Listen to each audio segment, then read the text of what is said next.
Ladies and gentlemen, our program will begin in 10 minutes.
Good afternoon and welcome to the law school graduation ceremony for the class of 2024.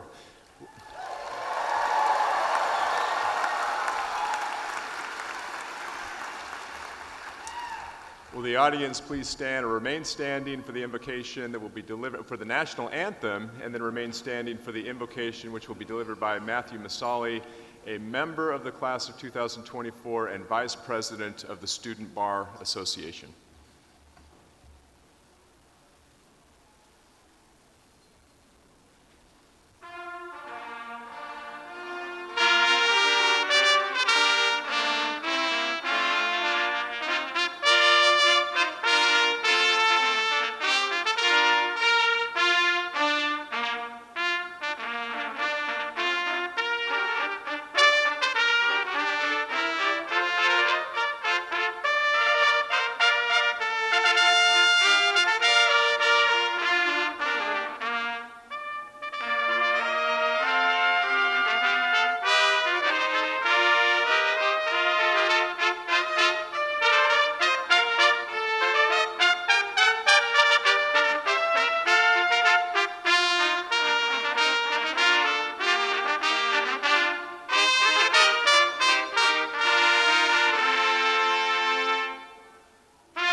Please bow your heads and join me in prayer. Lord God, as we gather here today to celebrate the achievements of the class of 2024, we pause to give you thanks for all of the journey that has brought us to this moment. Thank you for the faculty and staff of this institution who have tirelessly dedicated themselves to our education and growth. May their wisdom continue to inspire and guide the next generations of legal professions for years to come. Thank you for our families and friends who have supported us along the way, offering encouragement, understanding, and unwavering love. Thank you for our classmates, our mentors, and the relationships we have forged here. As we step forth into the legal profession, we ask you, God, to guide us. Help us to hold close to our hearts in all of our endeavors the principles of justice, integrity, and compassion. We ask you to grant us the courage to uphold the rule of law, the wisdom to navigate its complexities, and the humility to recognize the impact of our decisions on others. May we never lose sight of the profound responsibility we carry as stewards of justice. Let us use our knowledge and skills for good, to advocate for those in need, to promote fairness and equality for all. In times of challenge and uncertainty, may we find strength in the lessons we have learned here. In those times of adversity, may we find resilience in our convictions and solace in the knowledge that we are part of a community committed to service. As we embark on this new chapter of our lives, may we continue to grow in knowledge, wisdom, and empathy, and strive to make a positive difference in the world.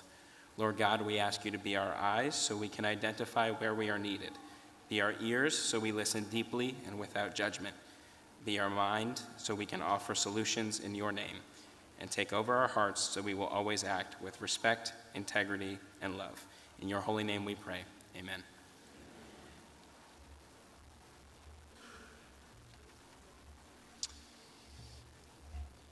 Thank you, Matthew, for that beautiful invocation. We invite you to please be seated.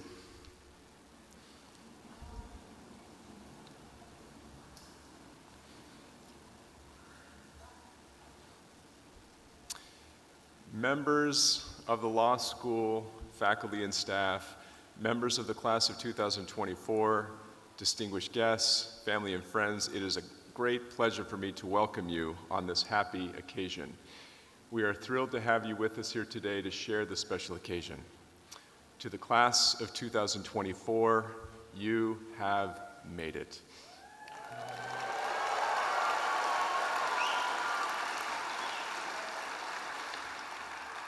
It's inspiring to think of the challenges you have overcome to be where you are right now.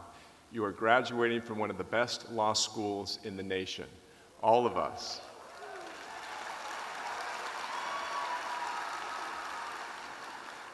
All of us faculty and staff are proud of you.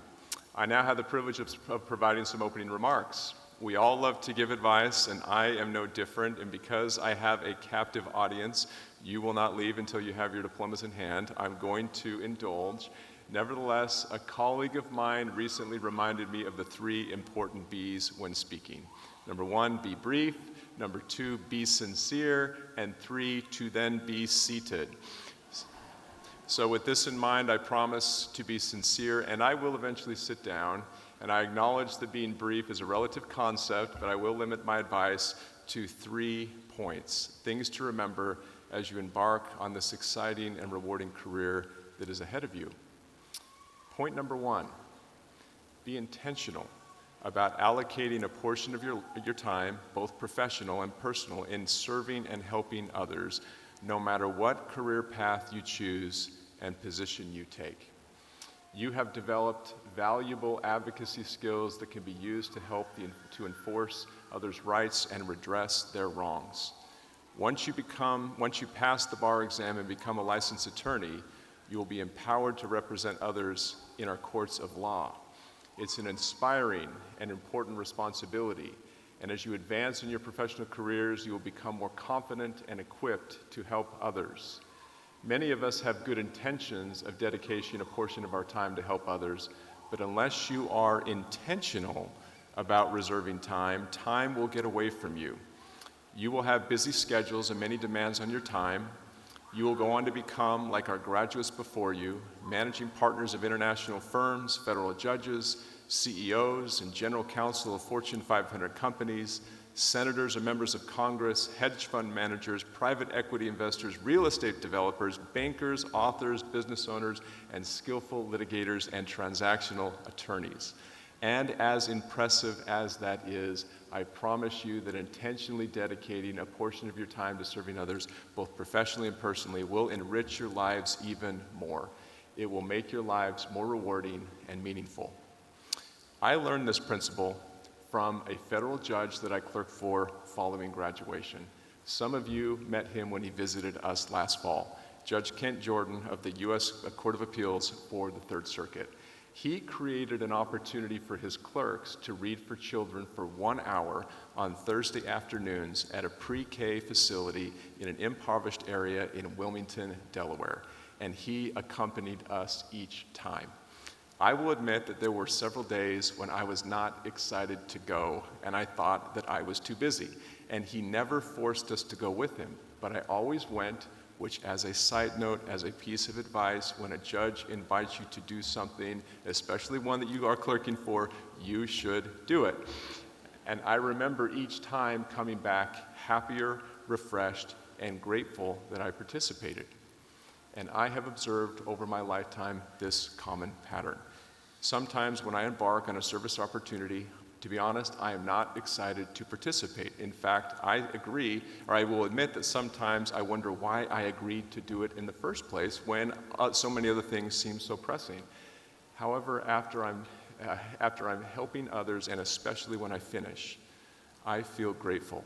And I'm grateful that I participated, and I feel enriched. Reading to small children each week for an hour was a simple act, and hopefully it had a small positive impact on the lives of children, but honestly it probably had a larger impact on me, and that's something that many of us have discovered. Service results in an equal or often greater positive impact on the giver. As a corporate litigator in a large law firm following my clerkship, I tried to be intentional about allocating a portion of my time to pro bono representation, and I'm glad that I did, although some of those cases were much more time-consuming and complex than reading to children. And now, years later, as I look back on my experiences as a litigator, I have fond memories. I worked with interesting, ultra-talented attorneys on a multitude of complex, exciting issues. But I also remember the pro bono matters I worked on and the people I helped. And those experiences still bring me great satisfaction. You are already familiar with this principle from your pro bono experiences. To graduate from SMU Law, you are required to complete a minimum of 30 hours of law-related public service. And since 1996, the SMU Dedman School of Law students have provided more than 390,000 hours of pro bono legal service. We hope that this requirement has cultivated within each of you a public service mindset and a stronger sense of civic responsibility. And although we only require 30 hours of pro bono service, so many of you did much more. And in fact, each of you completed, on average, 71 hours. And one of the reasons, that's good, we can applaud for that.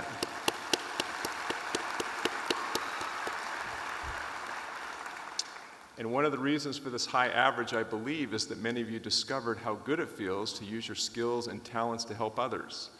I hope that you carry this public service mindset throughout your career. Judges on both sides of the aisle consistently remind us of the unmet need for legal representation to help people with real problems that, if met, will improve their lives and the lives of their families. But please remember, you need to do more than have good intentions. You need to be intentional about dedicating a portion of your time to service, or time will get away from you. Point number 2, just as you have done these last 3 years, I hope that you continue to find ways to stretch yourself and develop new skills and to commit yourself to lifelong study. You have learned by now that real learning, real growth is not a comfortable process. In fact, if you feel comfortable, most likely you are not learning, improving, or growing at all.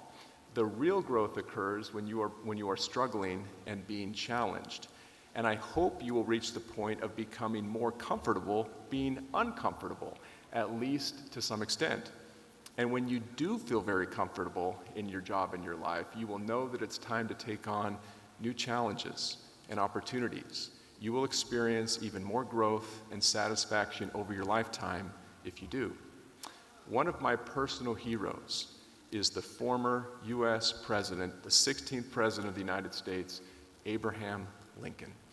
I love learning about his life, perspectives, struggles, habits, and his ambition to become a better person and make a difference. And I'm grateful to the writings of Doris Kearns Goodwin, from which I draw just a little bit upon to share some of these insights about President Lincoln.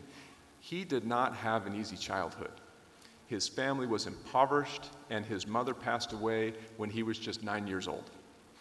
After his mother passed away, his father left him and his 12-year-old sister on their own for 7 months in what could be described as a wild region, so his father could return to Kentucky and find a new wife. When Abraham's new stepmother returned, she found Abraham and his sister Sarah ragged and dirty and just trying to survive. Yet, even as a young boy, Lincoln had a clear and an inquisitive mind. He valued learning. His mind was not quick, but his reasoning and comprehension skills were excellent. And he was extraordinarily curious, and he wanted to understand the world around him. He consistently entered the struggle to learn. According to Doris Kearns Goodwin, in Lincoln's own words, when he got a hunt for an idea, he could not sleep until he caught it, and even then he was not able to rest until he bounded it north, he bounded it south, he bounded it east, and he bounded it west. He was motivated to develop every talent he possessed to the fullest extent possible. He read books while others played. When he learned how to print the alphabet, he would practice wherever he could, using charcoal, writing them in the dirt, sand, or snow, and soon he had the best penmanship in the neighborhood. Because formal education for youth cost money and took time away from manual labor to support the family, Lincoln's father was against formal education. Abraham had to find ways to educate himself. He borrowed as many books as he could and persisted even when his father severely punished him for wasting his time with books. And as a practicing attorney, his quest for learning did not stop. His learning extended beyond the law. He studied philosophy, science, astronomy, history, literature, political economy, poetry, and drama. He even tried to work out mathematical theorems and proofs. And with respect to mathematics, he continued his quest to understand in his words, even to the point of exhaustion, until he could say that he nearly mastered the 6 books of Euclid. Not only did Lincoln proactively seek out opportunities for learning, and he persisted to fully understand difficult concepts, which was not a comfortable process, he was also humble. Humility aids the learning process. Humility allows us to receive feedback, which is critical for our growth. Humility facilitates learning by reminding us to listen to others and to learn from them, even when we do not agree with them or consider them friendly to us. We all need to adopt this important attribute, and Lincoln embodied it. To illustrate, I've long been impressed with this account about Lincoln. When he was a practicing lawyer in Illinois, he worked on a patent case with another lawyer named Edwin Stanton. Cyrus McCormick, the inventor of the McCormick Reaper, hired Stanton to procure an injunctive order against a fellow inventor. And now you know what that means, an injunctive order against a fellow inventor. The case was going to be tried in Chicago, and Stanton and his partner wanted a local attorney to join their team. And so on a recommendation, they hired Abraham Lincoln. Stanton had the reputation of being one of the best lawyers in the nation, while Lincoln's reputation as a lawyer was just emerging locally. When Stanton looked upon Lincoln for the first time, he saw a tall, gangly man who was not dressed in clothes. He was dressed in clothes that did not fit him well. That's a correction I need to make. Who was dressed in clothes that did not fit him well. Sorry, Abraham Lincoln. He immediately dismissed Lincoln, telling his partner that Lincoln did not know anything and could do you no good. And after that brief encounter, Stanton would not consult with Lincoln, eat with him, speak to him, and not even read the legal brief that Lincoln labored over for a considerable time. But remarkably, instead of lashing out, seeking revenge, or quitting, Lincoln chose to remain humble and learn from this experience. He stayed in the courtroom all week, and he studied Stanton's performance. Lincoln commented later that he had never seen anything so finished and elaborated and so thoroughly prepared, and he applied what he learned from Stanton to become an effective advocate. To Lincoln's tremendous credit, after he was elected President of the United States, he actually appointed Stanton to be a member of his cabinet as Secretary of War, even though Lincoln had not forgotten how humiliated he felt during this episode with Stanton. Stanton's law partner stated that when Lincoln was convinced that the interest of the nation would be best served by bringing Stanton into his cabinet, he suppressed his personal resentment, as not many men would have done, and made the appointment. It's worth noting that after serving with Lincoln, Stanton not only came to revere him, but to love him. Lincoln teaches us that humility can aid learning and facilitate the right outcome. Now, point number 3. My final point of advice is encapsulated by the line from one of my favorite movies, The Empire Strikes Back. "The Force is with you, young Skywalker, but you are not a Jedi yet." You graduates hopefully know where I'm going with this. There is still one formidable challenge that remains before you can begin practicing law. You must pass the bar exam. And do not underestimate this challenge. The bar exam is difficult. It is specifically designed so that students who do not prepare well will fail. And failing the bar exam is a painful experience that can disrupt your life. It's heartbreaking when a capable student who could pass the bar fails just by a couple of points because that student doesn't sufficiently prepare. You want this to be a one and done experience. Knock it out now. Do the things the right way so you can pass it on the first attempt. Focus on the must-dos that we put on your chairs before you sat down. While you can have this weekend off, you should resume studying on Monday. Don't go on vacation. Wait until the bar exam is over. You don't want to put yourself in a hole right away. You want to be able to complete 95% of your bar course at least and that's very hard when you take time off. Every single one of you can pass on the first attempt if you prepare yourself. And parents and friends, we've actually crafted a letter addressed to you so you understand more about the bar exam and how to support your graduates as they embark on yet another challenge, the final challenge to become fully authorized to practice law in the state of their choice. We will offer support over the summer to help our graduates be successful, and we hope they and you take advantage of this. We have full confidence in you, our stellar graduates. You will be successful if you put in the work. Now it is my pleasure to introduce to you our valedictorian this year for some remarks. Our valedictorian is Olivia Cahill. Olivia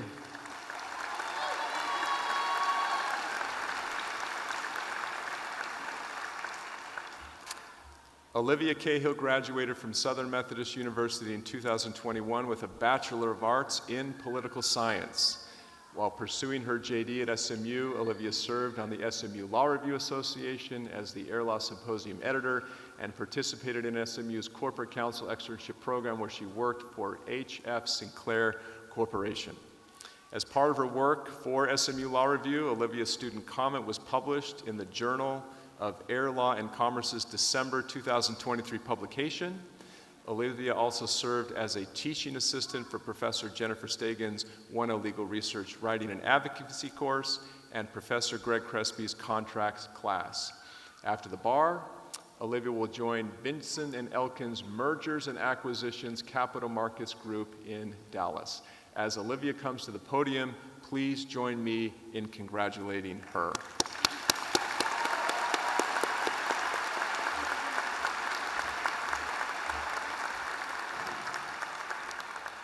Thank you, Dean Nance, and thank all of you for being here today to celebrate our graduates.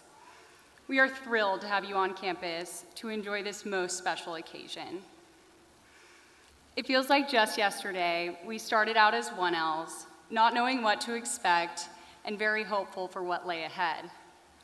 Sometimes I think we wish someone would have told us a bit more about what lay ahead. That first semester was a rude awakening for most of us, as we realized just how much effort it was going to take to accomplish our goals. By going to law school, we all bet on ourselves. We took a leap of faith, and we trusted that we could succeed. Law school, while full of camaraderie, is a uniquely individual endeavor. When you're in that exam room, it is just you and maybe a good outline that can get it done in that moment. There are so many people we need to thank today. Our professors, our parents, our support systems. Today, I want you to also remember to thank yourselves. You took a risk on yourself, you put in the work, and with the help of many, you made it here today. I also want to personally thank SMU. I've spent the last 7 years here between undergraduate and law school. SMU has shaped me and all of us into the people we are today. We have all had experiences here that have challenged us and helped us grow.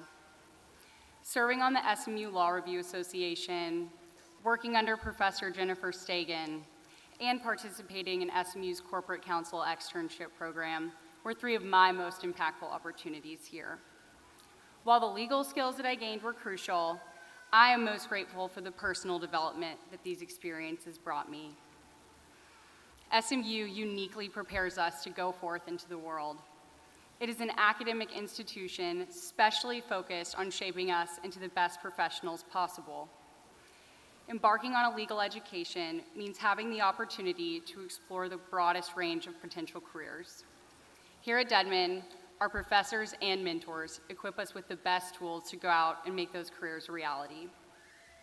From outstanding externship programs, judicial clerkships, pro bono legal service, and beyond, we can thank SMU and its outstanding faculty for the path that lies ahead. I look very forward to seeing our class grow and excel in the coming years. Let us go forth in gratitude for all who helped make it possible. Congratulations, class of 2024. Thank you.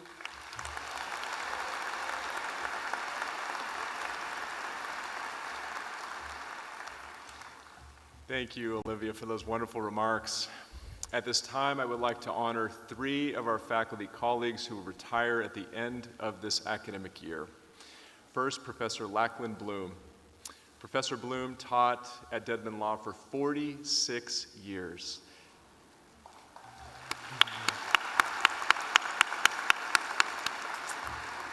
He taught in the areas of constitutional law, freedom of speech, press and religion, and copyright. Before coming to SMU, Professor Bloom served as a law clerk for Chief Judge John R. Brown of the U.S. Court of Appeals for the Fifth Circuit, and then worked at the Washington, D.C. firm Wilmer, Cutler, and Pickering. Professor Bloom is the author of 2 books, both published by the Oxford University Press. He has written numerous articles and has made many presentations in his field of expertise. He served this university in a multitude of ways, too many to name here.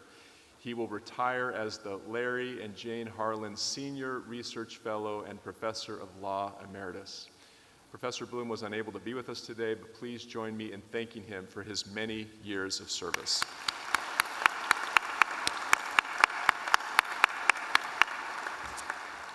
Next, Professor Ruth Cross. Before arriving at Dedman Law, Professor Cross worked at the law firm Aiken Gump in the litigation section with a special emphasis on appellate practice. She took a 7-month leave from the firm to serve as a briefing attorney for Judge Spencer Carver at the Texas Court of Appeals for the 5th District, and then joined Arter, Haddon, and Witts. She began her career at Dedman Law teaching legal research and writing and lawyering as an adjunct professor before joining full-time in 1998. She was later promoted to the Director of Legal Research, Writing, and Advocacy, and has been serving in that role since. In addition to a role as Director, she also served as the Associate Dean for Administration in 2008, where she served for 7 years. She will be retiring on May 31st after 26 years of service. Professor Cross, will you stand to be recognized?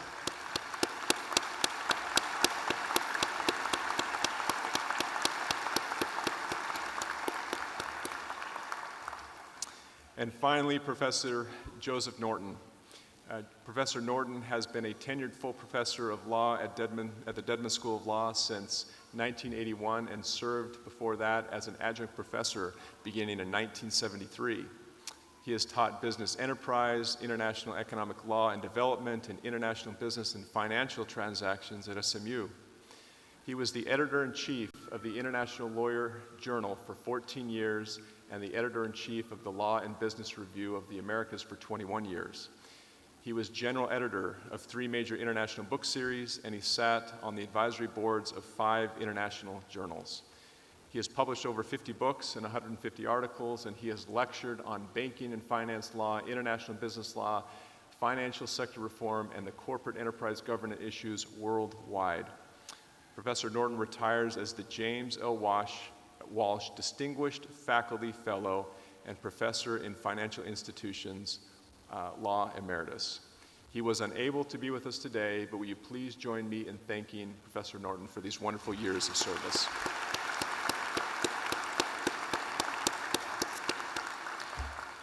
We are so grateful for these 3 faculty members and wish them the very best in the next chapter of their lives. The faculty of the law school are both scholars and teachers. Through their scholarship, lectures, and other activities, they have influenced the path of the law around the country and indeed the world. But it is primarily as teachers that our students have known them. As an affirmation of the importance that we attach to teaching, the law school has established a prize to be awarded each year to a member of the full-time faculty who is voted by the graduating class to be the best classroom instructor. The outstanding teaching prize is known as the Dr. Don M. Smart Teaching Award, so named because of a generous gift from a member of the class of 1965. Karen Obrega, the outgoing president of the Student Bar Association, will announce the winner of the award. As Karen comes to the podium, I want to thank her for her wonderful and energetic leadership of the SBA this year.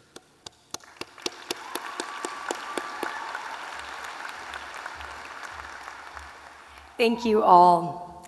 As Dean Nance said, the Don M. Smart Award recognizes a professor's excellence in teaching, and this professor certainly deserves this recognition.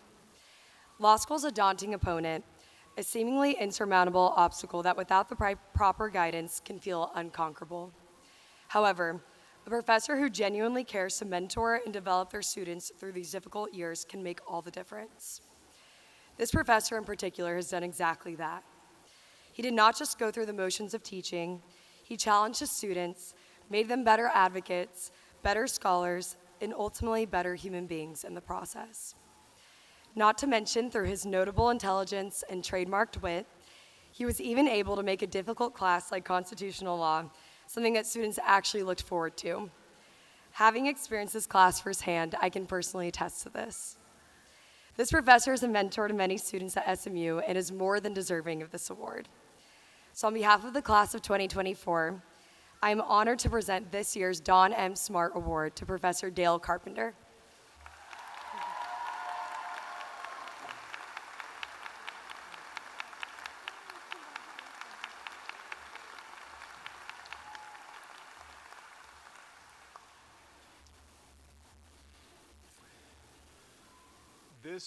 This JD class was the 28th class to be required as a condition for graduation to perform 30 hours of law-related public service.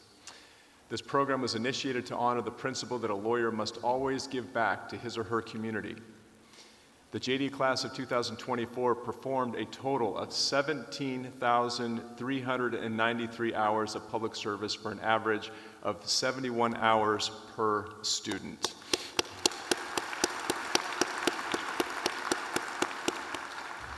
As a result of their contributions over the past 28 years, SMU Dedman Law students have provided more than 391,000 hours in pro bono legal assistance to the underserved in our community. We have instituted a pro bono honor roll for graduating students contributing 200 or more hours to public service. You can find the list of 30 graduates inducted to the pro bono honor roll in your program. However, we have 6 outstanding students who have volunteered over 450 hours each to serving the community, and I would like to take a moment to recognize each of these 6 students for their significant contributions. And Kelly, who volunteered over 661 hours while assisting the United States Securities and Exchange Commission, the United States Attorney's Office, and the United States Department of Treasury Office of National Security. Margaret Camille Lester,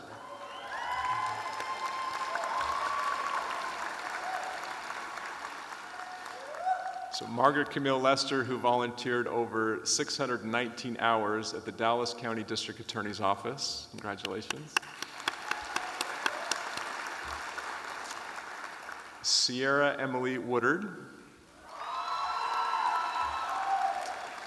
who volunteered 555 hours at the United States Merit Systems Protection Board and the Dallas County District Attorney's Office. Alexis M. Young,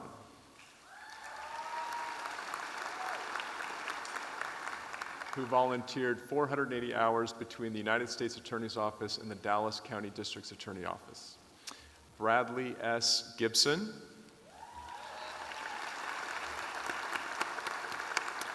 who volunteered 456 hours at the Dallas County District Attorney's Office, and Alexander Stephen Keck, who volunteered over 454 hours at the Dallas County District Attorney's Office and the United States Drug Enforcement Administration. So please join me again in recognizing all of these students and all of our students in the class of 2024 for their pro bono service. The John E. Kennedy Memorial Scholarships are given in honor of Professor John Kennedy, who served on our faculty with distinction for 20 years until his untimely death in 1989. Professor Kennedy was a beloved teacher and had a strong commitment to the law as a service profession. It is most fitting then that the awards given in his memory are presented to the JD students who are deemed by their classmates to exemplify the spirit of service while working tirelessly to benefit the law school community. Each scholarship is a cash award. Our first recipient serves as the president of the Student Bar Association. Karen Obrega served as the chief counsel in the W.W. Caruth Jr. Child Advocacy Clinic, where she advocated on behalf of children in ongoing legal cases. In the fall of her 3L year, she participated in the Corporate Counsel Externship Program, where she worked with Susan G. Komen. Throughout her law school career, Karen was active in SMU's Student Bar Association as president, secretary, and 1L representative. She also founded and led the SMU Law Movement Running and Walking Club and was active in the Women in Law organization. Karen is interested in working in litigation practice after taking the bar exam. Karen, will you please stand and be recognized?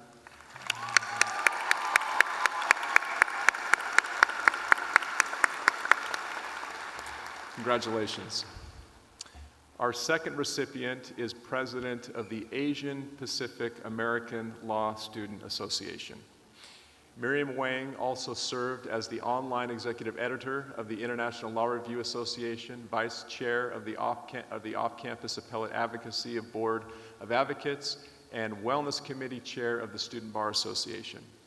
Outside of school, she was the law student liaison for the Dallas Asian American Bar Association, where she worked with the Community Service Committee to help plan and participate in local service events.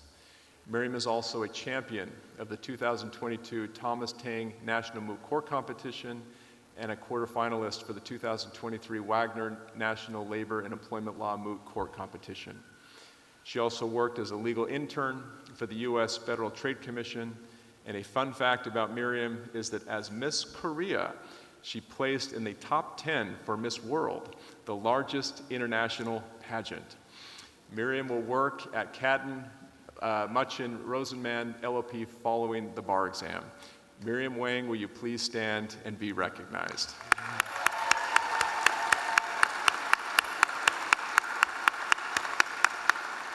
Congratulations. The Sarah McQuillan Tran Award honors beloved faculty member Sarah Tran, whose selfless service and unyielding commitment to her students and her scholarship in the face of personal adversity represent the very best of our profession. The award is presented to students who have demonstrated exceptional resilience and determination in overcoming personal challenges while also making a significant contribution to the law school community through their acts of service. The recipients of this award embody the school's values of perseverance, compassion, and service, and serve as a shining example to their peers. This award also carries a cash prize. The award recipient has consistently demonstrated exceptional dedication to his legal studies during his time at SMU Dedman School of Law. Beyond his academic achievements, he has also been an active and integral member of our community.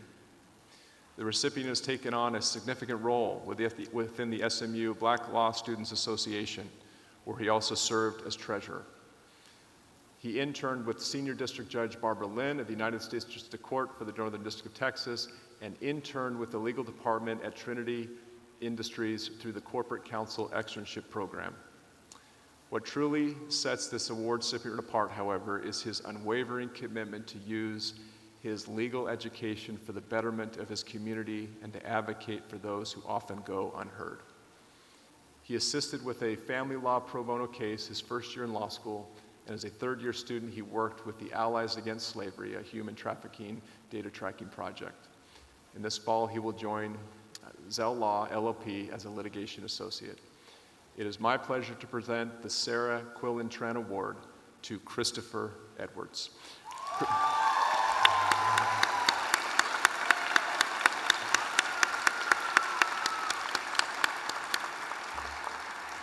Congratulations, Christopher.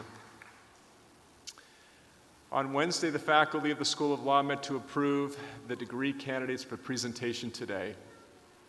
The students receiving Juris Doctorate degrees with honors are identified in the program and by the special gold honor cords they are wearing around their necks. Students graduating summa cum laude are graduating in the top 2% of their class.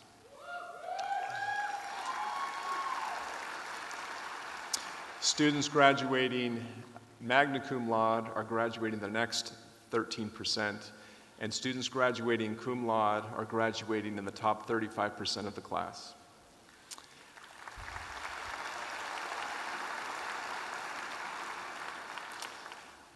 Olivia Cahill, as our valedictorian, is the standard bearer. In a few moments, she will lead the procession of JD candidates to receive their diplomas. Yesterday afternoon, the Order of the Coif formally inducted its new members of the JD class into their society. The Order of the Coif honors excellence in legal scholarship and is a continuation of the ancient Order of the Coif, which has been in existence since the Norman conquest of England in 1066. Its membership is strictly limited to those students graduating in the top 10% of the JD class. The new members of the Coif are listed in the program, and you can also recognize them by the special white circular coif, which each one wears on his or her tam. We're also proud to count among our student body several veterans of the United States Armed Services. We are grateful for their commitment and selfless service of military graduates and their families. Our graduating veterans can be identified by the special red, white, and blue cords they are wearing. Veterans, students, will you please stand to be recognized for your service to our country?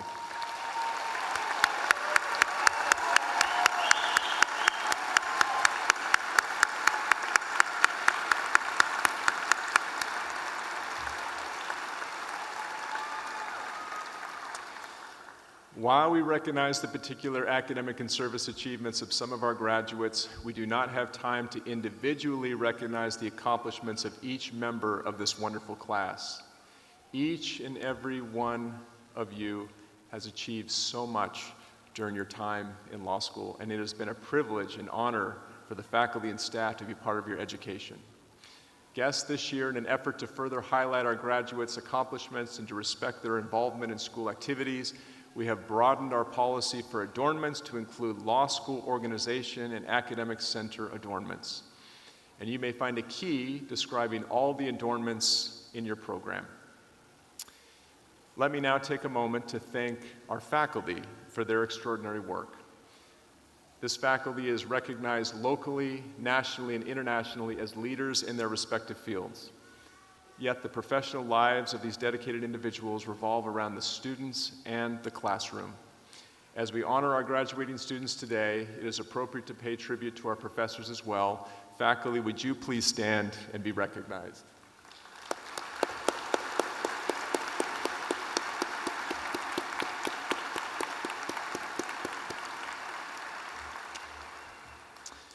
The staff at Dedman Law are exceptional.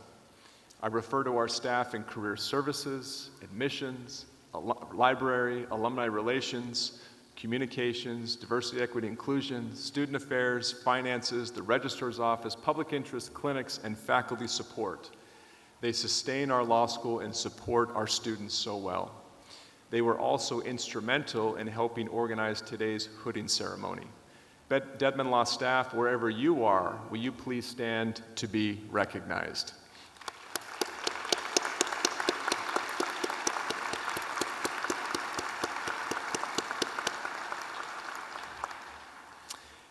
As we honor our graduates, it's also important to give special recognition to their families and friends. For all that these students have accomplished, none of them did it alone. Many of you were supported by a spouse, partner, or significant other. Other family members have also played a crucial role in bringing you here today. Children, parents, siblings, grandparents, friends, all have contributed to this milestone in countless ways, most importantly with encouragement, concern, and love. If you are a spouse, child, parent, sibling, grandparent, friend, aunt or uncle, or any other supporter of our graduates, will you please stand so that we can recognize you and thank you for your contributions.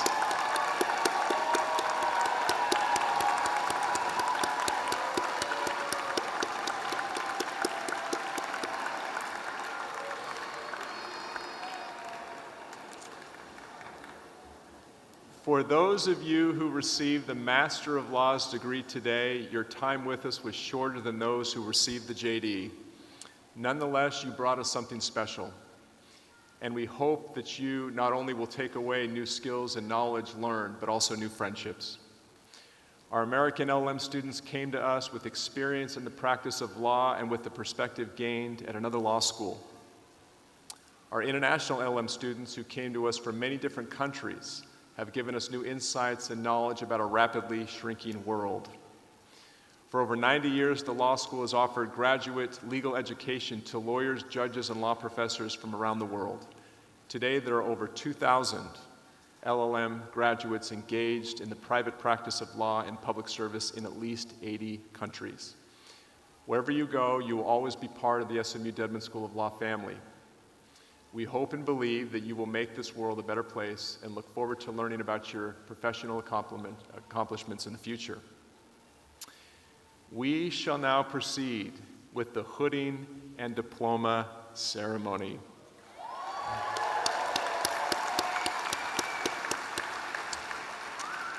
Our SJD candidates will be hooded by Professors Greg Crespi and Leo Yu. Professors Greg Crespi and Leo Yu were also selected by our graduating LLM class to hood the LLM candidates.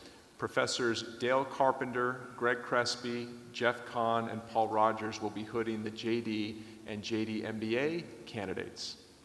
A tradition at the law school is that persons who graduated from SMU Dedman School of Law in the past and who have family members graduating with this year's class may participate in the hooding.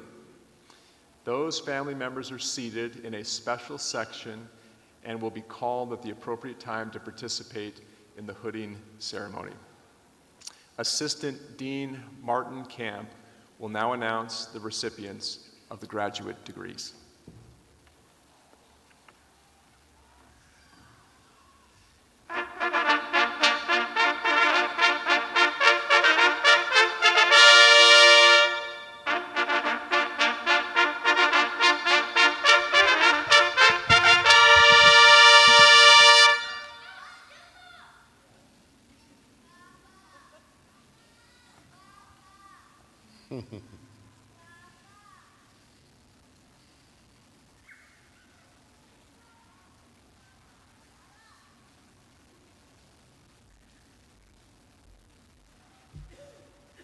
Dean Nance, we begin with the degree of SJD, Doctorate of Juridic Science. We have Yusuf Hamdan Al-Harasli Al-Lamri.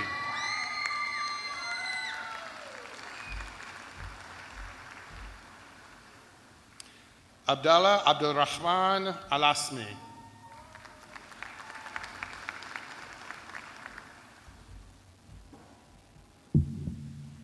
Amar Shakir Turkestani.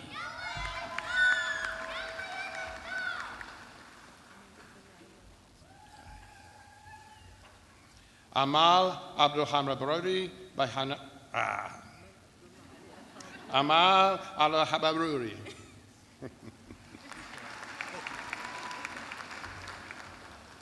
We are beginning the announcement of the candidates for the Masters of Law for International Lawyers.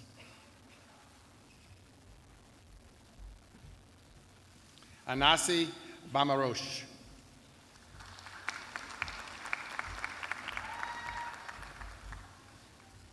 Ahmed Zain Fergani.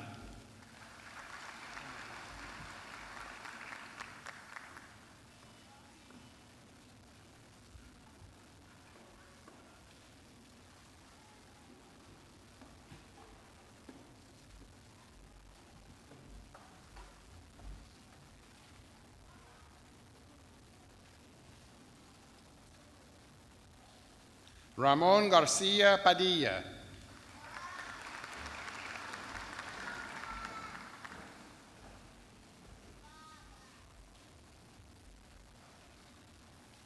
Heriberto Tristan Garza Garza.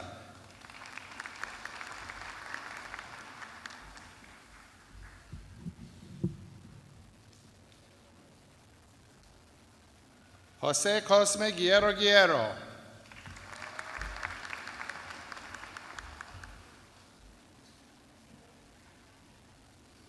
Angel Sergio Guerrero Plasciencia.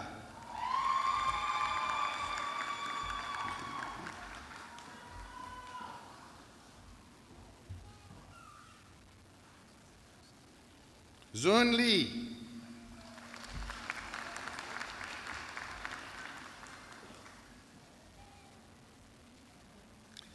Lethy Lopez Quintana.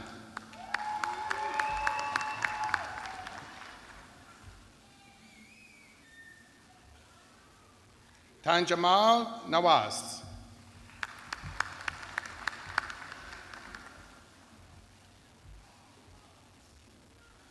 Dim Sayan Nyai.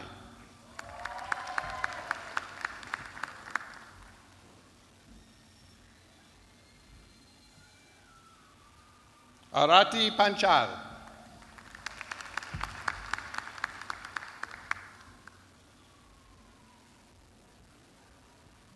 Gabriela Palino de Paula.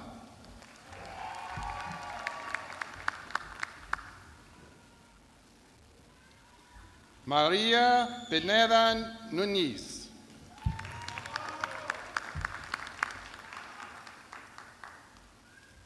Adriano Quinones Garcia.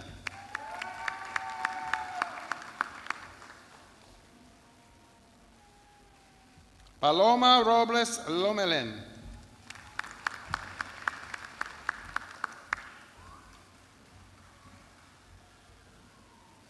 Rubricel Rojo Sanchez.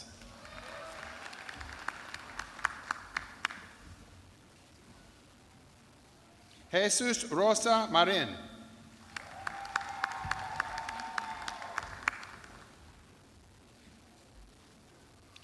Harena Harish Shah.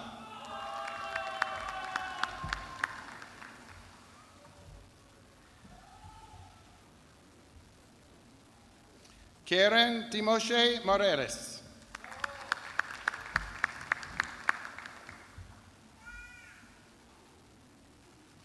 Yifan Wang.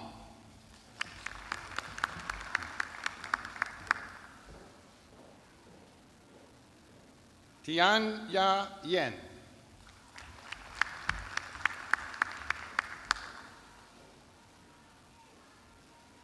Zifeng Yu.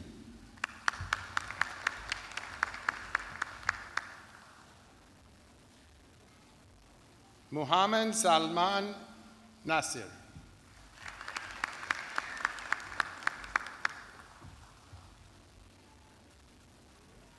Dean Nance, we now have the candidate for the general LLM, Corey Barakat Maluli. This concludes the graduate student names for this 2024. Thank you.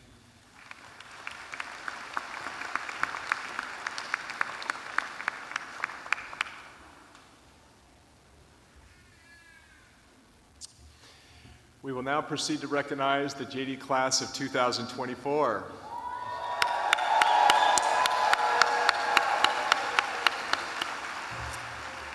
We invite the first set of JD Hooders to take their place to hood the standard bearer.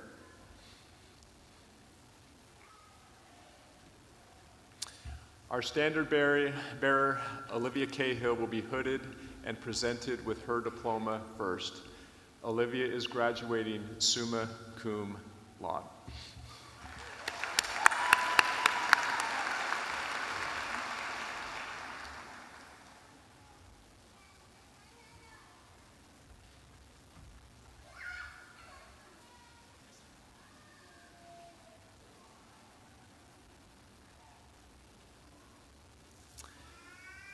The president of the Student Bar Association, Karen Obrega, will be hooded and presented with her diploma next.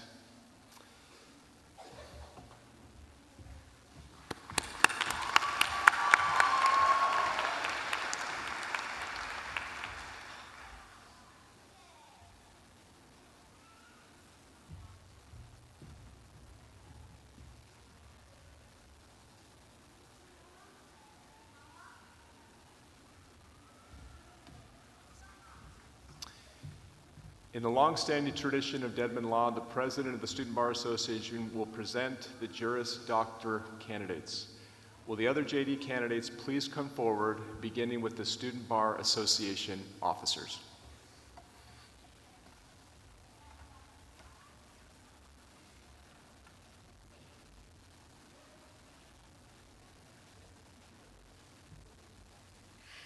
Matthew J. Musali, magna cum laude.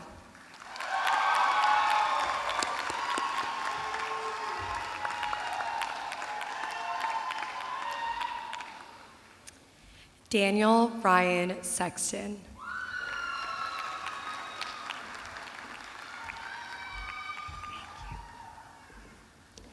Ade Made, Ade Boye, Ade Oye.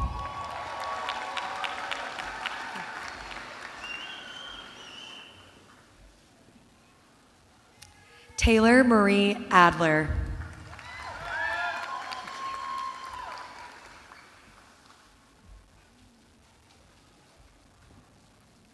Natalia Albores.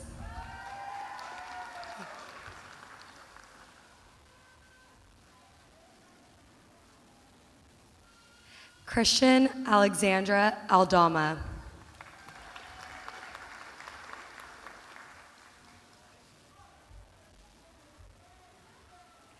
Jackson Matthew Allen.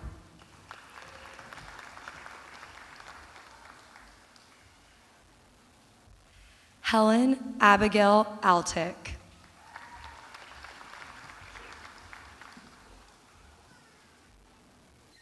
Kara Anderson, hooded by her fiance, Stuart Foister, class of 2023.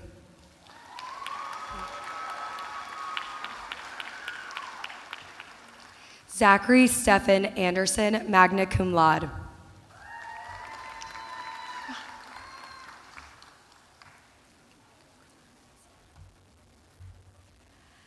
Mackenzie Marie Arnold, cum laude.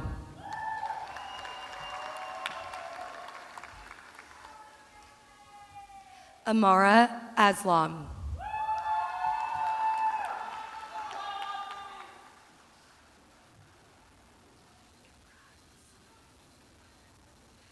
Kosa Bayevich.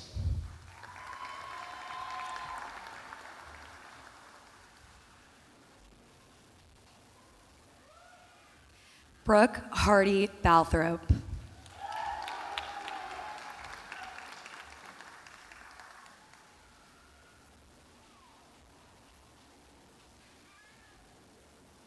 Aman Bangash.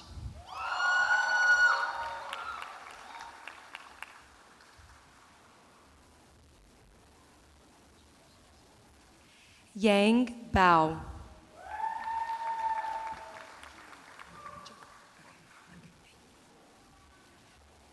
Julian Barker.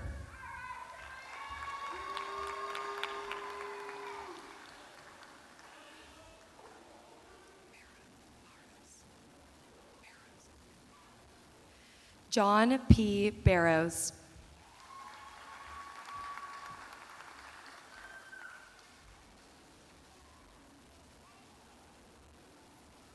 Caleb Edward Beeman.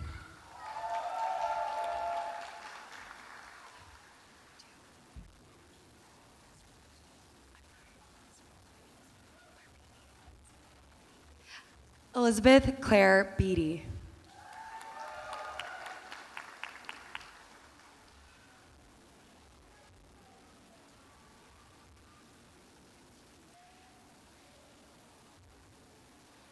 Paris Caitlin Bennett.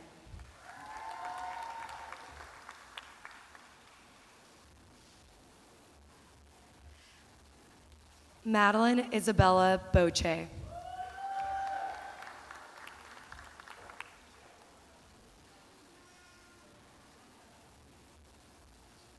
Madeline Michelle Boone.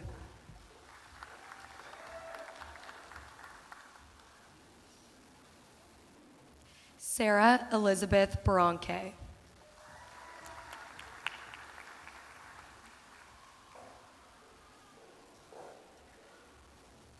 Whitney Claire Bosch.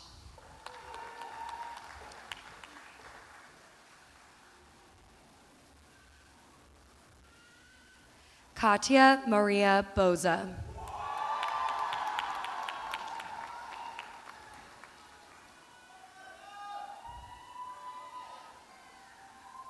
Shelby Boyer, cum laude.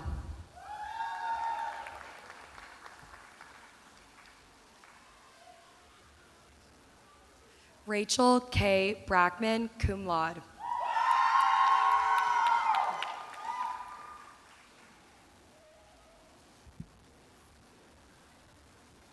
Aaron Bradshaw, cum laude.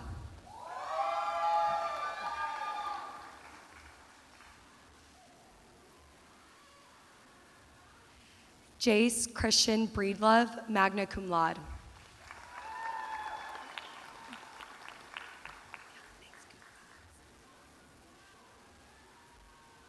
Dante Thomas Bria Mazzaro.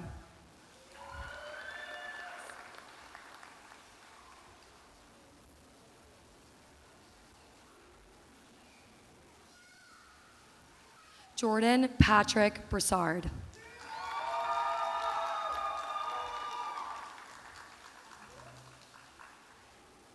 Thomas Andrew Bugg.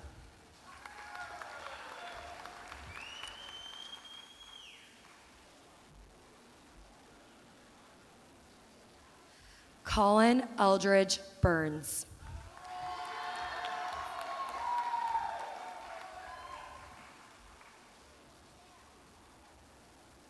Nicholas M. Cacciarelli.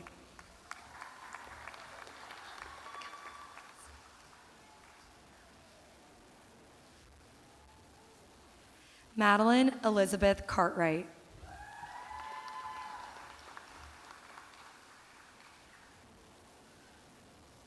Miranda A. Cassidy, magna cum laude.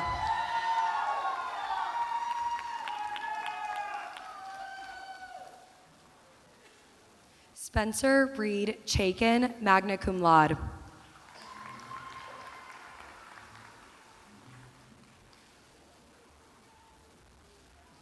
Ariana Zara Shalajor.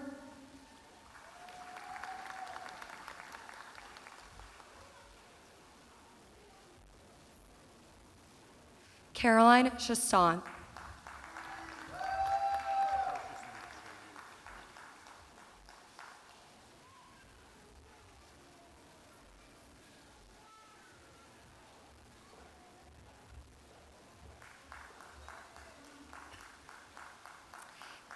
Darren K. Chen.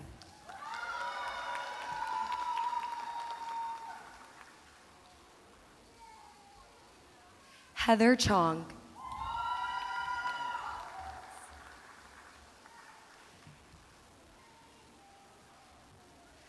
Dominique Maxwell Clay.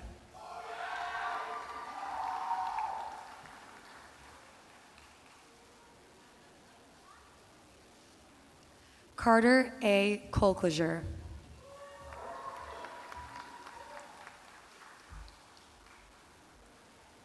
Jaime Andres Collazo.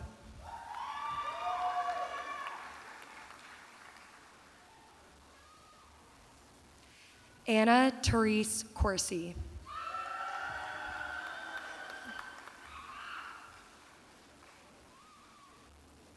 Emma Riley Creedon, magna cum laude.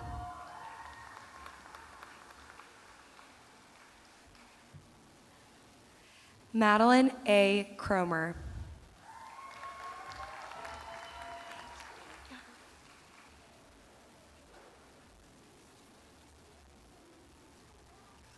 Noah H. Culpepper, hooded by his mother, Gina Culpepper, class of 1993.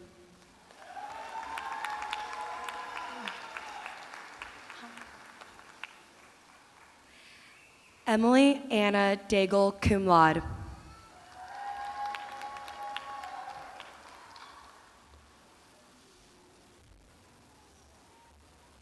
Natalie Ann Darjean, cum laude, hooded by her father, Dan Darjean, class of 1981. Sydney Catherine Davis.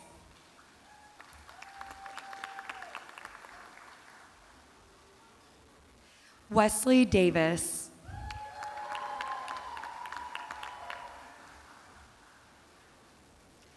Isaac J. Day.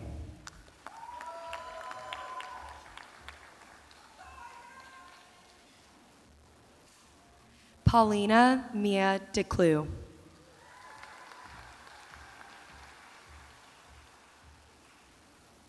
Jacob B. DeSelms.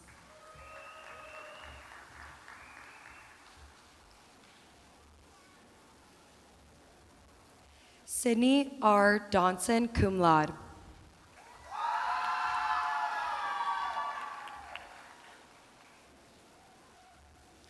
Jillian Louise Dowdy.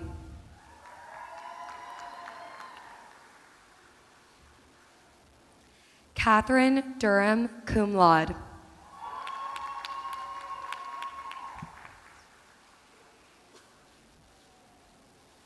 Christopher Jalen Edwards.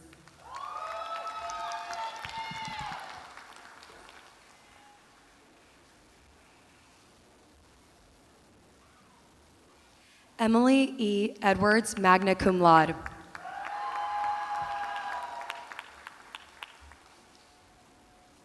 Layla A. Elliott.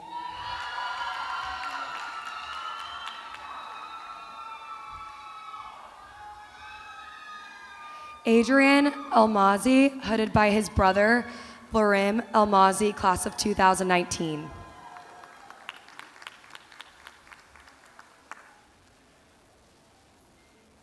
Grayson Craig Fellner, magna cum laude.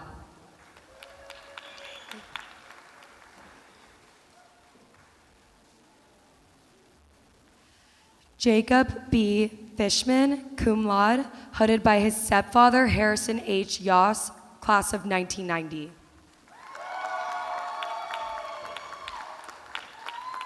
Shannon Christine Flaherty.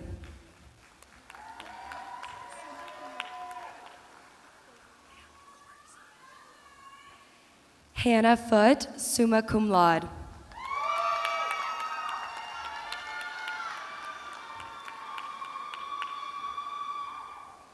Elena M. Ford.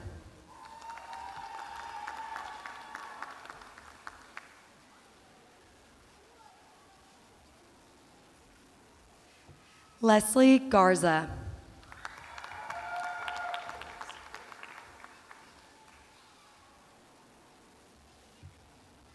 Romy Geller.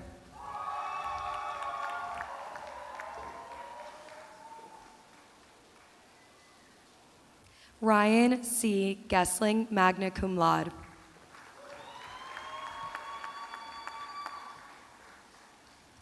Bradley S. Gibson.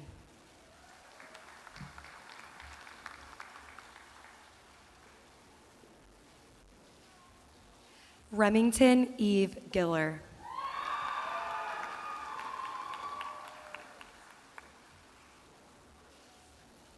Rachel Lane Gillespie, magna cum laude.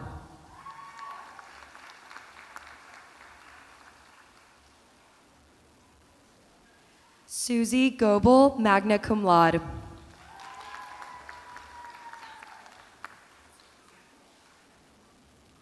Macy F. Goldman, being hooded by her grandfather, Larry Goldman, class of 1956.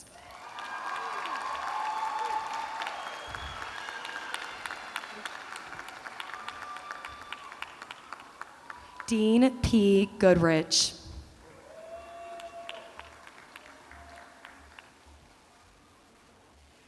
Victoria Elizabeth Gregory.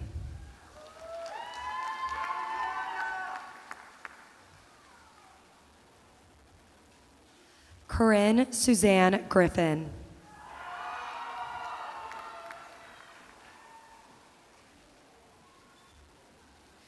Sean Riley Griffith, cum laude.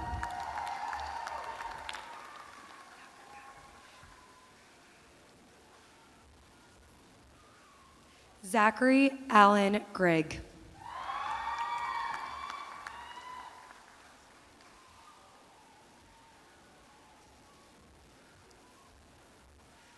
Reed Olivia Guerrero, cum laude.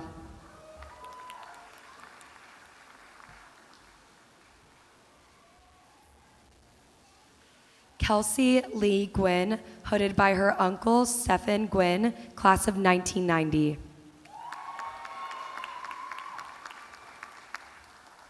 Kristen Mackenzie Haggerty.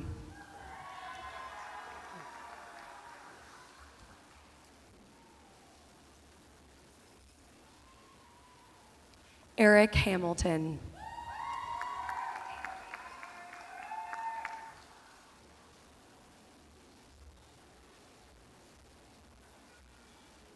Samina Hanif.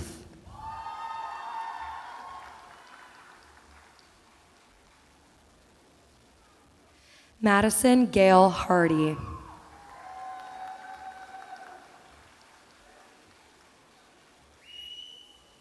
Sydney Alexandra Harper.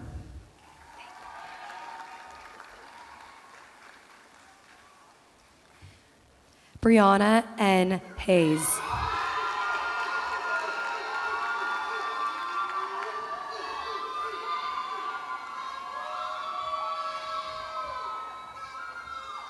Madison Leanne Haynes.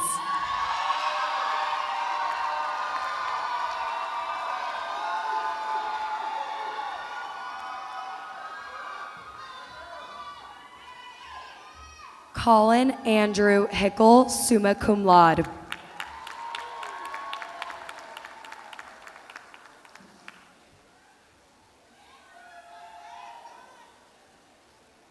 Elizabeth N. Hiles.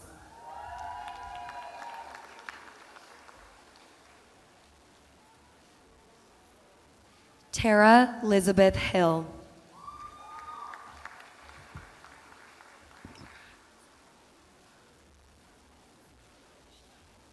Tatum Marie Holdaway.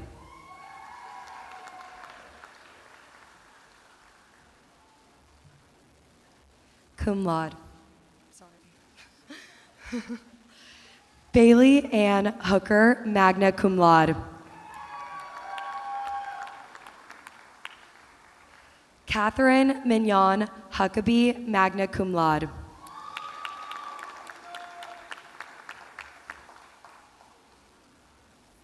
Ricky Arenzechuku Iloyodanya.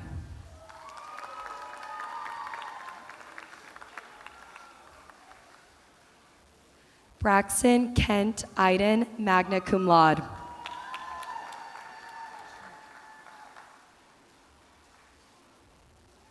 Alexander Joseph Giacovetti, cum laude.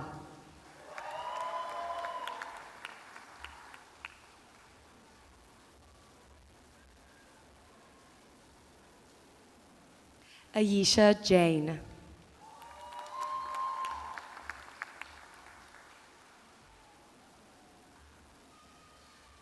Natasha Jane.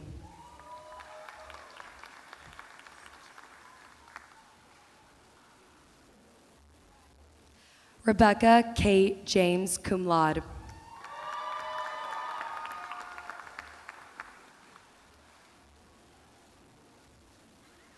Sarah James.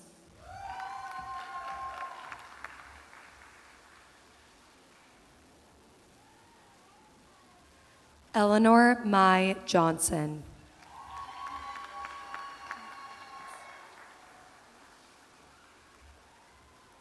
Ian D. Johnson, cum laude.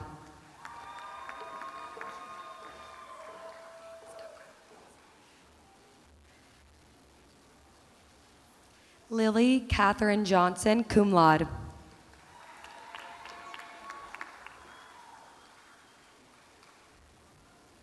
Haley Elizabeth Jones.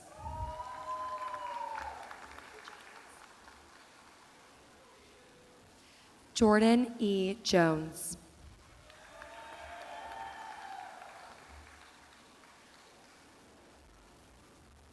Honest Kapik.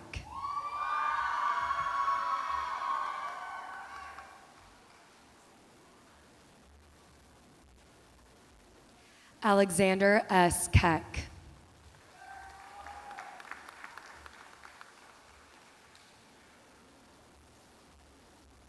Brianne Cherie Kelly.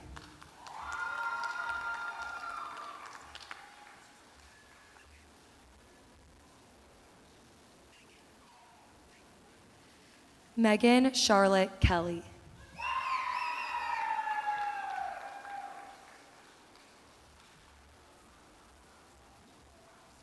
Julian Cara.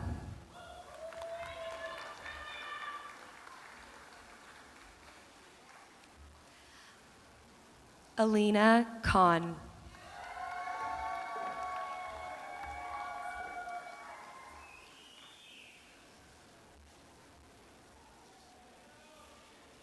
Leanne Kim.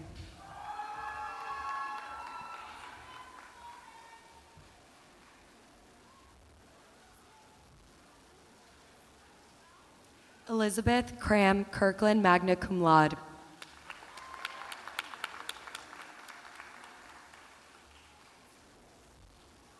Conrad R. Langston.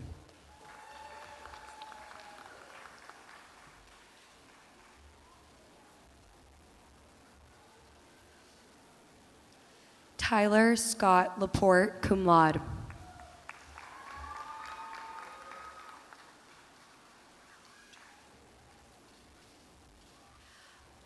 Alejandra Larkin.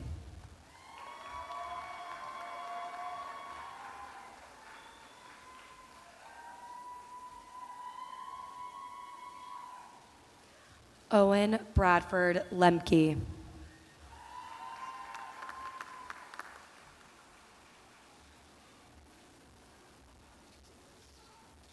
Sarah Elizabeth Lingell, cum laude.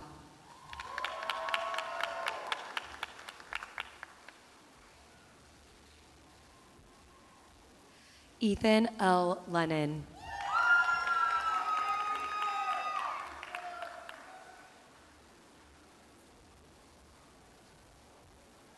Shelby M. Lepley, hooded by her cousin, Randy Williams Kohler, class of 2022. Margaret Lester.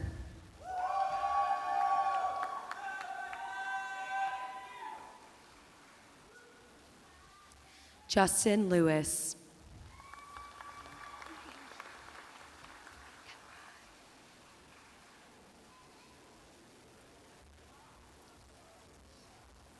Madison Celeste Lopez.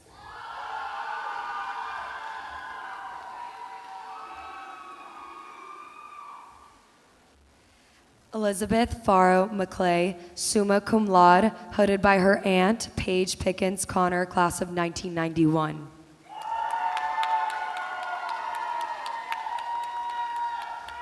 Colton J. Magel.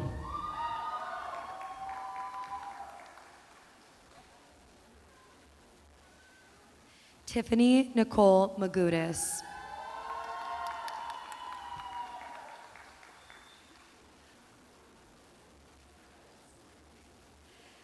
Ashley H. Malone.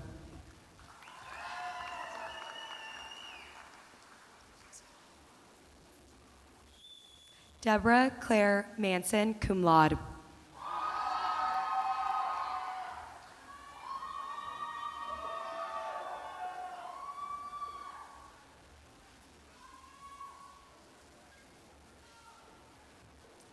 Nina Marie Marguglio, hooded by her mother, Lisa K. Steele, class of 1993.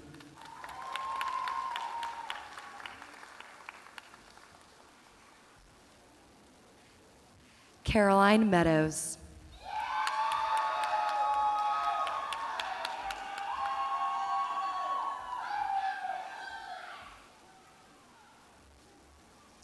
Vajra Mehta.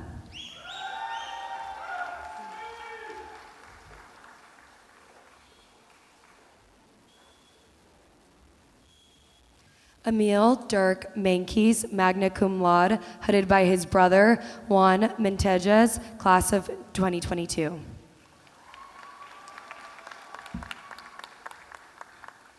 Robin Miles.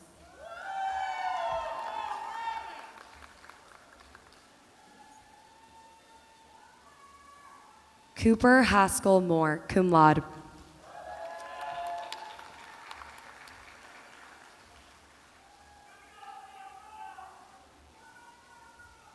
Valerie Alexandra Morrow, cum laude.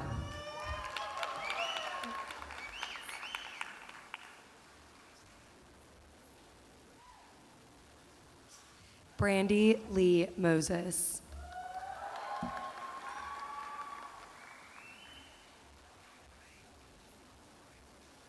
Alexis Carter McElroy.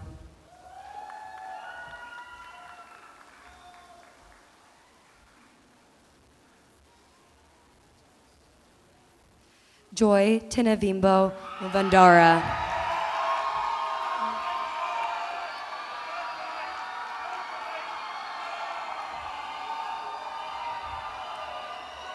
Molly Rose Nagley, magna cum laude.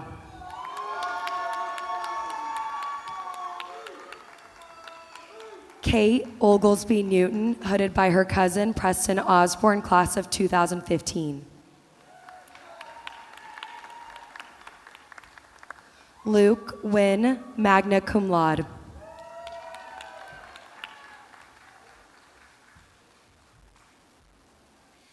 Zachary T. Nichols.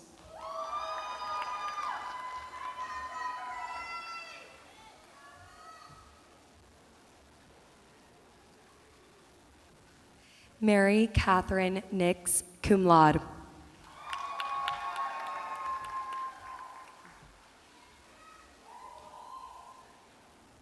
Nkele Ndubueze Aluma Nkele, hooded by his mother, Igioma Nkele, class of 2008.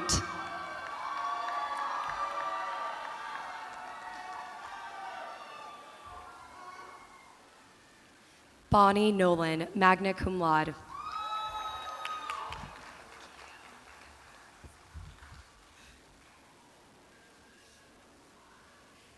Clint Lee Knuckles.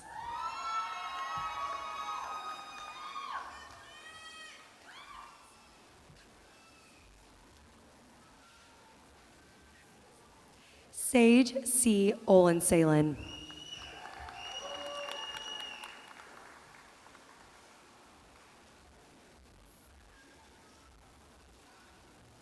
Kamal Dean Omar.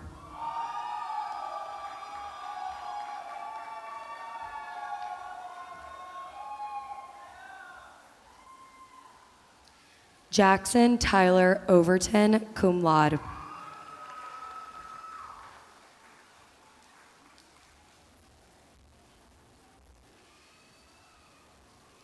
Nathan Bruce Packard.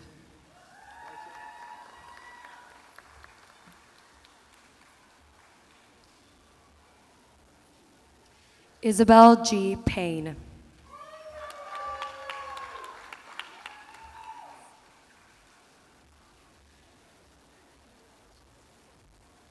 Antonio Ricarda Partida, cum laude.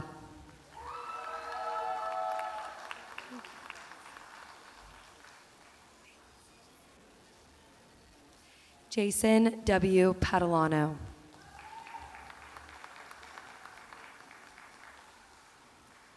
Akrudi S. Patel.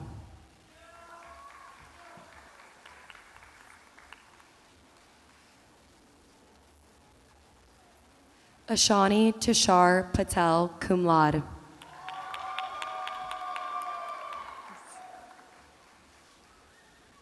George Allen Patrick, magna cum laude.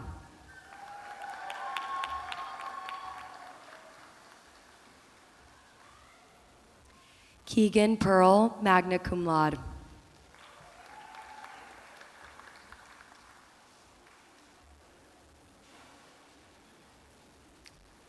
Eleanor Madeline Pelham.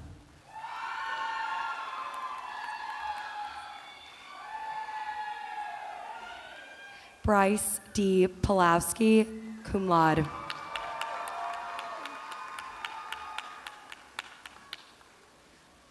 Amani Plummer.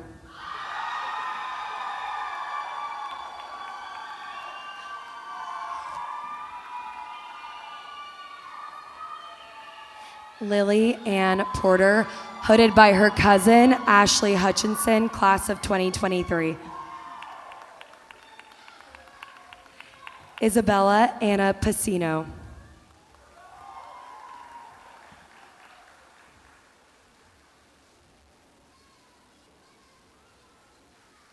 Andrew K. Price.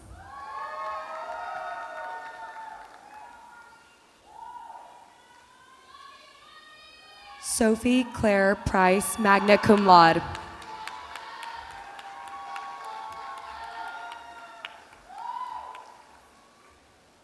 Brent N. Pronger.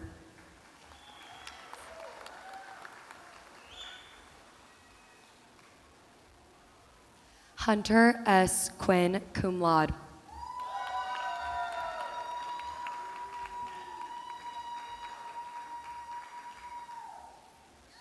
Corey A. Rackler, cum laude.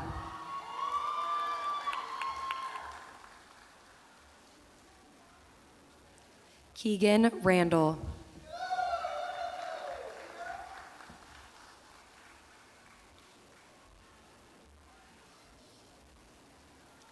Justin Ian Rosansky, hooded by his father, Jeff Rosansky, class of 1990.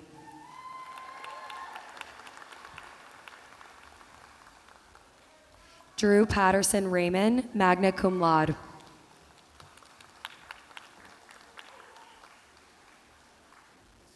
Michael W. Reeves, cum laude.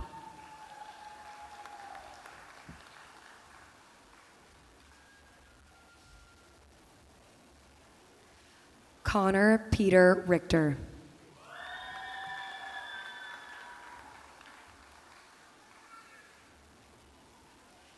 Eden Rose Ritholtz.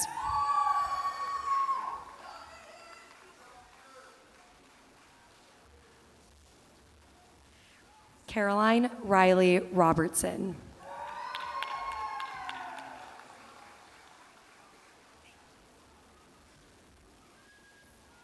Samuel Greehey Rosenblum, summa cum laude, hooded by his cousin Seth Kaufman, class of 2006.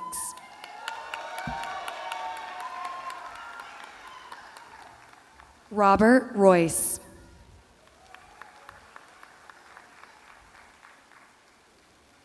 Nicholas Campbell Ruck.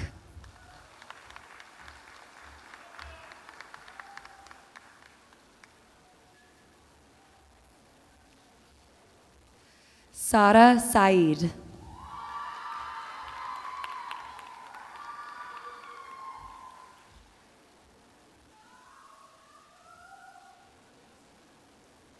Daniel P. Solis.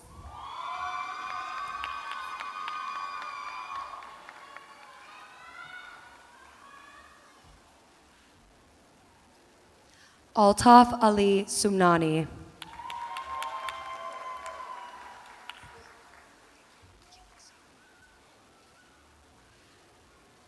Caitlin Paige Schneider.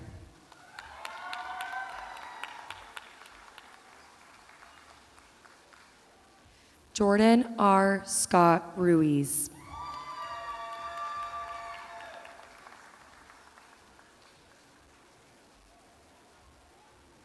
Zachary Joseph Sheehan, magna cum laude.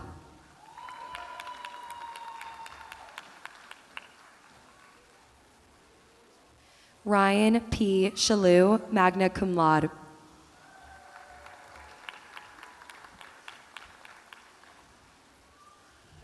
Dallas Shook.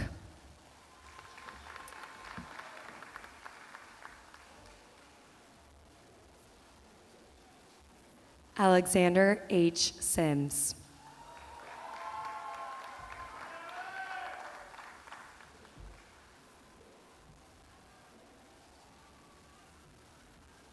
Anna R. Size, hooded by her brother, Munashi Size, class of 2019.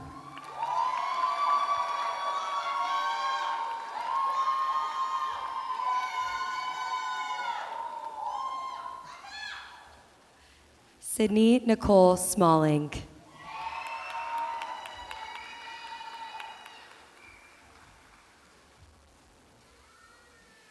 Jordan B. Smith.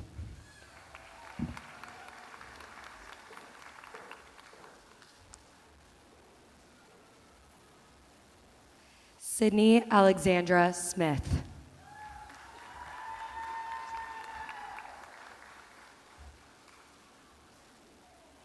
Julia Catherine St. John.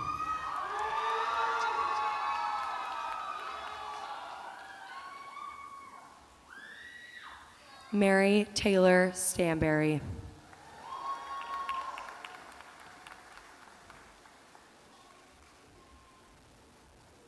William Lance Starks.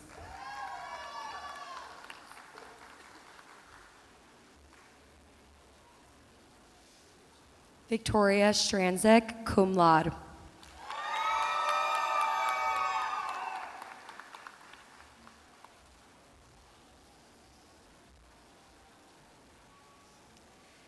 Kayla M. Soldemeyer.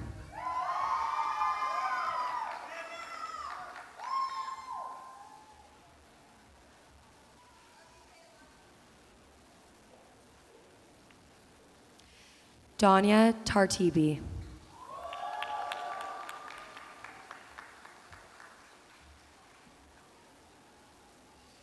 Annie M. Taylor.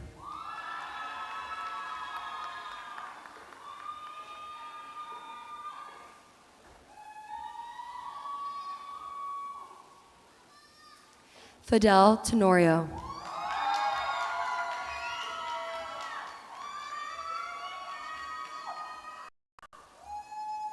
Heather N. Terry.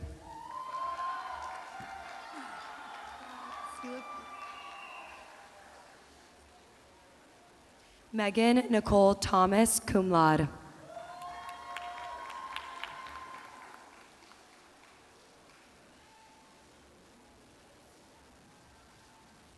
Zachary Russell Tiratilli.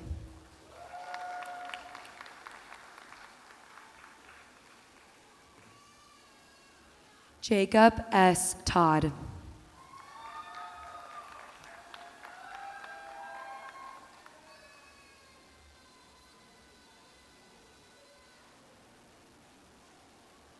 Astrid K. Toplitz.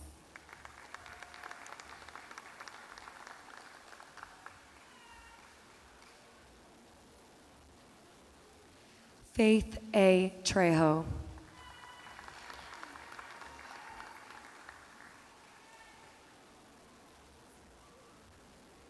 Bronwyn Tuff, cum laude.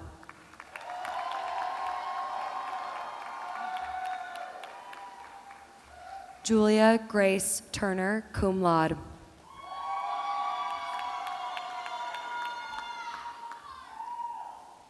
Christopher J. Van Slyke, magna cum laude.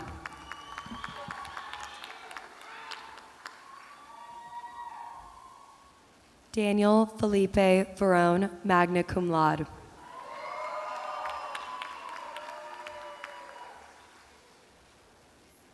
Renee V. Vasquez.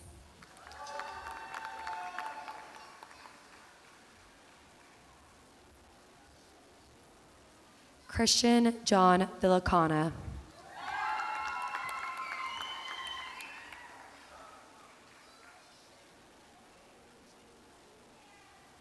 Olivia May Verlink, magna cum laude.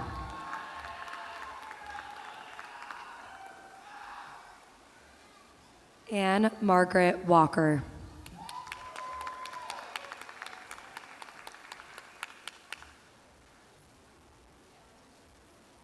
Randall P. Walker Shelby, hooded by her mother, Tanya Walker, class of 2004.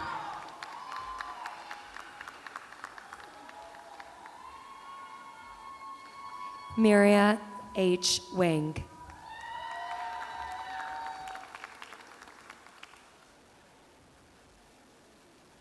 Jennifer Dawn Weaver.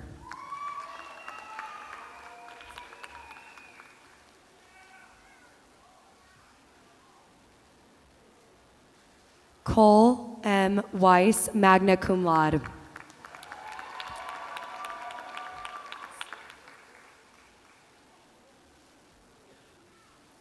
Jonathan Max Welfel, cum laude.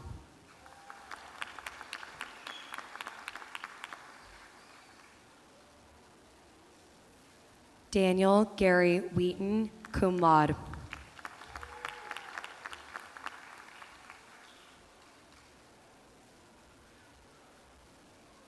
Morgan Taylor Wisenhunt.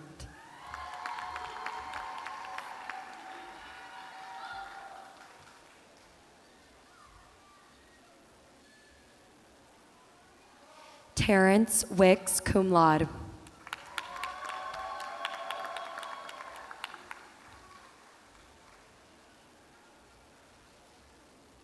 Chloe Joanna Wildrick.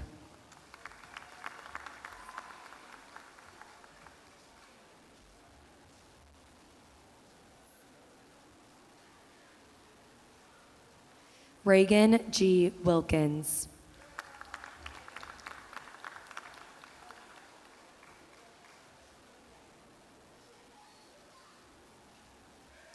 Elon Wilson, magna cum laude, hooded by his cousin, Kimberly Cunningham, class of 2005.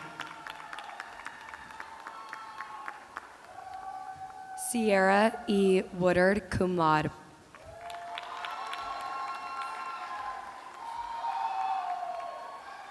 Jonas Chase Woods.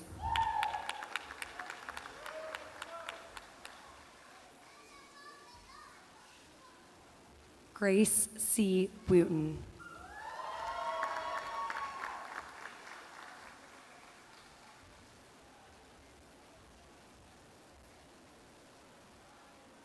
Kyler L. Wortham, cum laude.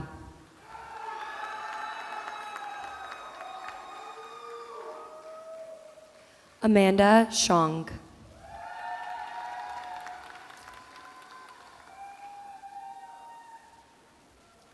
Alexis M. Young, cum laude, hooded by her mother-in-law, Amy Kerber, class of 1993.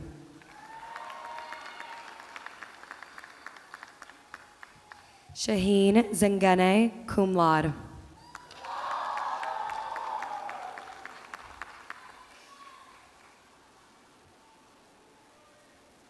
Jace Morgan Zett.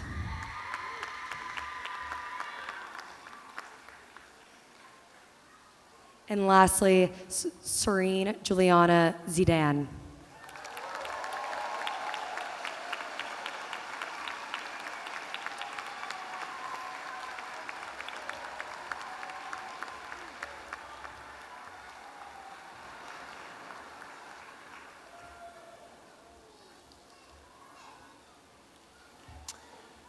Please join me in congratulating our graduates one more time.